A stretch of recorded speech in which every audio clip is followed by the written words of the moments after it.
My mom would be at all my sporting events. Let's say I was playing football, okay? My mother would be on the sidelines, and if the play on the field started going one way, my mother would run along like, Mark, get him, get him. I'd be like, oh my gosh. I'd get in the huddle with the other guys. They go, Mark, is that your mother? I go, no, I never saw her before in my life. See, the greatest gift my mother ever gave me, she believed in me. I have overdosed on drugs on 3 occasions where I should have been dead. But I believe I was kept here for a reason. You show me your friends, I will show you your future. How do I know this? I hung out with losers, and I became the biggest loser of them all because I gave up everything I dreamt about as a little boy because of who I chose to surround myself with. My friends would drive me home at 2, 3, 4 in the morning. We'd be drunk and high, laughing in the car.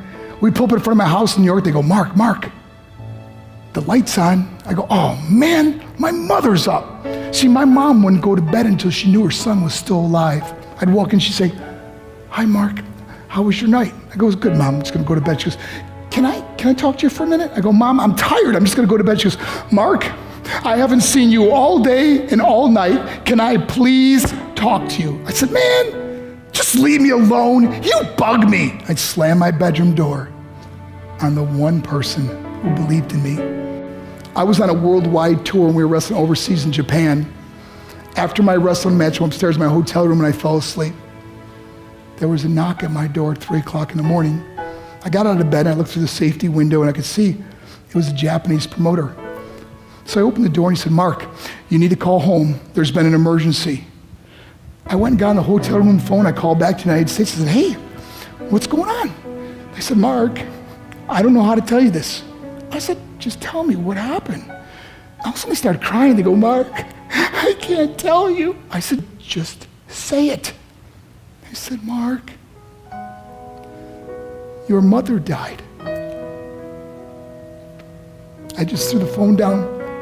I ran out of my hotel room. I took the elevator to the lobby, and when the doors opened up, I just ran out into the street. I mean, there was no cars, there was no people. It was 3 o'clock in the morning. And I walked down the middle of a street in Hiroshima, Japan, and I remember looking up and just saying, Mom, I am so sorry. I flew home for her funeral, and I was so nervous to walk up to her casket, so I just stood way in the back. And I kept looking from a distance. I kept thinking to myself, Mom, please wake up. Please get up. And then I finally got the nerve to walk up to her. And as I got closer, I could see my mom for the first time. I mean, she was so beautiful. She was dressed in white. I mean, she looked like an angel. And I just stood over and I said, Mom, you are my hero. Everything I am, everything I hope to be was because of you. You loved me so much. You gave me a life. You're the only one that ever believed in me. How did I repay her? By getting drunk, by getting high, by getting stupid, by hanging out with losers? For what? All she ever wanted to do was talk to me. I wish I could talk to you now, Mom. I wish you could see what I'm doing.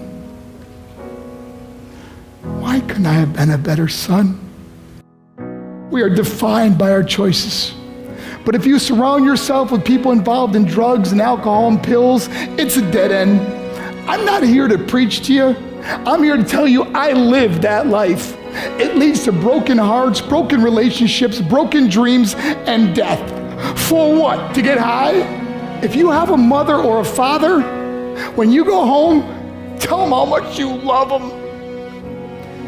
See, my whole life was about being rich and famous. I had to be a millionaire. I had to win the race. I had to win the race at the expense of my marriage, my family, my friends. For what? To be all alone in the world? I learned what is truly important, and that is how precious this gift of life is, and our families, and how quickly it can be taken away. See, I no longer live in time.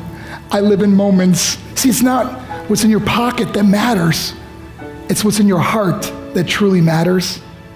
Love Love is just a word until somebody comes along and gives it meaning. You're the meaning.